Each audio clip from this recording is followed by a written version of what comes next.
Hi all, welcome to our osteology series. Today we will be discussing about the anterior cranial fossa.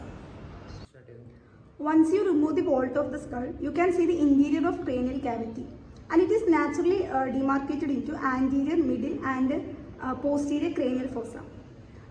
The anterior cranial fossa is separated from the middle cranial fossa by two sharp margins, that is the posterior margin of lesser wing of sphenoid, and middle cranial fossa from the posterior cranial fossa by the superior border of petrous part of temporal bone. So now I will be explaining about the anterior cranial fossa. It is bounded anteriorly and laterally by the squamous part of frontal bone. Posteriorly it is limited by the lesser wing of sphenoid. On either side by the orbital plate of frontal bone. In the middle anteriorly by ethmoid bone and posteriorly by the upper surface of body of sphenoid.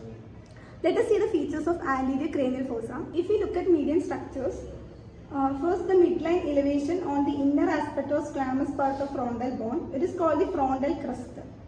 If we go behind, there is foramen cecum. It is a depression. It is a foramen which is usually blind called the foramen cecum, and usually it does not transmit any structures. If at all it transmits any structures, it is usually the nasal emissary veins. If we go behind the foramen cecum, we see midline elevation formed by the upper end of perpendicular plate of ethmoid. This elevation is called the crista galli. Crista galli along with the frontal crest give attachment to the falx cerebri. On either side of the crista galli, there are two porous plates. They are porous because they contain so many openings, and this is called the cribriform plate of ethmoid. It is made porous by transmission of 15 to 20 olfactory nerves. On the anterior aspect of the cribriform plate, anterior ethmoidal foramen is present, which transmit anterior ethmoidal nerve and vessels. On the posterior aspect of the cribriform plate, posterior ethmoidal foramen is present, which transmit posterior ethmoidal nerve and vessels. And they are better seen on medial wall of the orbit.